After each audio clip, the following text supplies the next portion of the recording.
मतलब शाम को वही आंसू आते हैं आंखों में। नहीं रोना पड़ेगा कभी? हाँ बिल्कुल बिल्कुल आंसू आते हैं बिल्कुल, जब नेक्स्ट डेट मिल जाती है या कुछ नहीं होता तो आंसू आते हैं आंखों में। ना जाति के नाम पे ना धर्म के नाम पे इस बार वोट पड़ेगा रोजगार के नाम पे।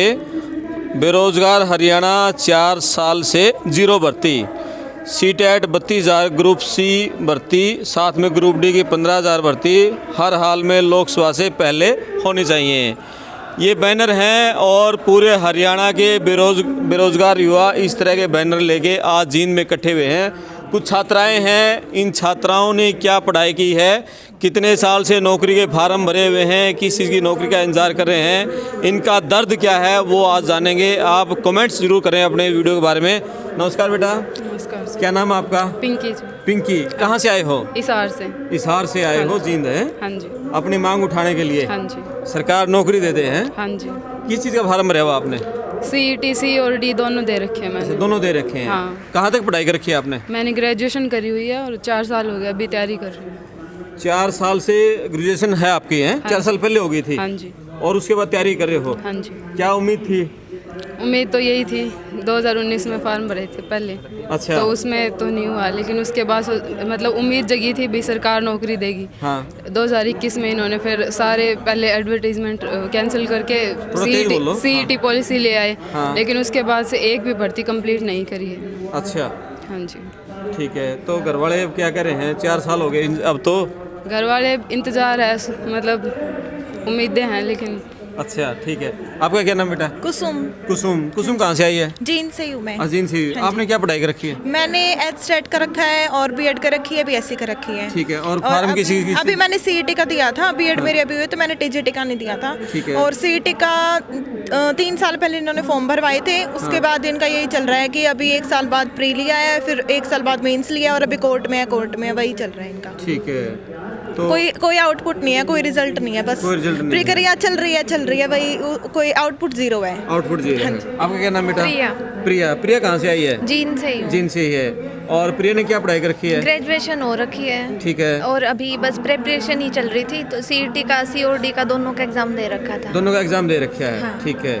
क्या बनना क्या है, क्या सपना है ये बताओ। सब पहले तो यही था, मतलब मेन मोटिव तो अलग ही है। पहले तो यही था कि पहले इंडिपेंडेंट हो जाए, C या D में किसी में तो मिले। हाँ। लेकिन 3 साल से वही अटका रखा है, अभी तक तो कुछ नहीं हुआ है। इनका ही वेट कर रहे हैं, C या D कोई सी तो मिल जाए कम से कम। कोई सी तो मिल जाए।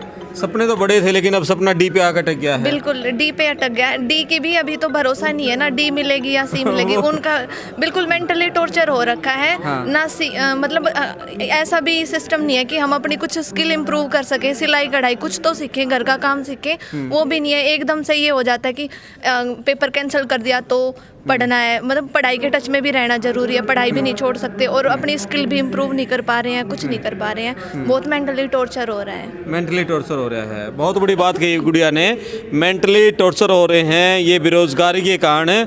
सरकार फार्म भरवा रही है, आगे से आगे तिथियां दे रही है। अच्छा ये बताओ बेटा, आपने इतनी ये टीचर वाली इतनी कर ली, एचटेट कर लिया, बीएड कर लिया, सीटेट भी क्लियर है मेरा। सीटेट भी क्लियर है, ग्रुप सी भी, ग्रुप डी भी? नहीं, D नहीं दिया मैंने, C दिया हुआ है। C दिया हुआ है। अच्छा ग्रुप सी में किस लेवल की नौकरियां हैं? जैसे मैंने 56 वाला दिया हुआ है तो वो ग्रेजुएशन बेस की है सारी। अच्छा। ग्राम सचिव है, पटवारी है, इंस्पेक्टर की सारी है उसमें सारे ग्रेजुएशन बेस की है। ओके।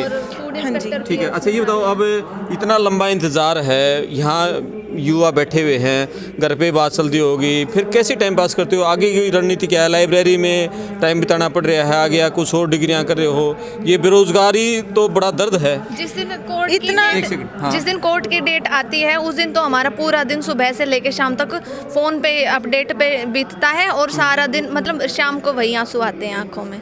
नहीं रोना पड़ेगा कभी? हाँ बिल्कुल आंसू आते हैं बिल्कुल, जब नेक्स्ट डेट मिल जाती है या कुछ नहीं होता तो आंसू आते हैं आंखों में। कौन सी हैं कोर्ट में अटकी हुई हैं अब? सारी ही C की अटकी हुई है और D की 5 नंबर पे अटकी हुई है। हाँ। C का तो अभी 56-57 पे तो स्टे ही है, वो भी नहीं हटा हुआ अभी तक तो। क्या सरकार मजबूती से पैरवी नहीं कर पा रही? कहाँ आपको कमियां लग रही है इसमें? पैरवी करना नहीं चाहती बस करना ही नहीं चाहती भाई, ये इलेक्शन तक खींचना है। अब तो इलेक्शन भी सिर पे आ गए हैं, कम से कम अब तो कर दो।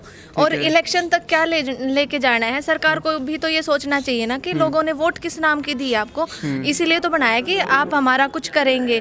कांग्रेस भी थी पीछे, उन्होंने कुछ नहीं किया, लेकिन हमें उम्मीदें थी, इस सरकार से बहुत उम्मीदें थी, लेकिन इनकी उम्मीदों के ऊपर ही तो हमने पेपर दिए थे। घर वालों की भी बहुत सारी उम्मीदें हैं, वो उन पे भी अब तो पानी ही फिर रहा है, कुछ हो ही नहीं रहा जब। तो सरकार को हमने वोट इसी नाम का, इसीलिए सरकार बनाई थी कि हाँ हमारे घर वालों ने कि आगे जाके हम तो नहीं लग पाए, हमारे बच्चे तो लगेंगे कम से कम। मेरी मम्मी भी ड्राइंग का डिप्लोमा है उनका, लेकिन वही कांग्रेस के टाइम पे थी, वो नहीं लग पाई थी। मेरे पापा भी ग्रेजुएट थे, हम वही मतलब यही उम्मीदें हैं कि हम तो नहीं लग पाए, हमारे बच्चे तो लगेंगे आगे जाके। बिल्कुल। और ये आपने बैनर पकड़ा हुआ, इसमें भी लिखा है भर्ती हर हाल में लोकसभा से पहले होनी हाँ जी। चाहिए।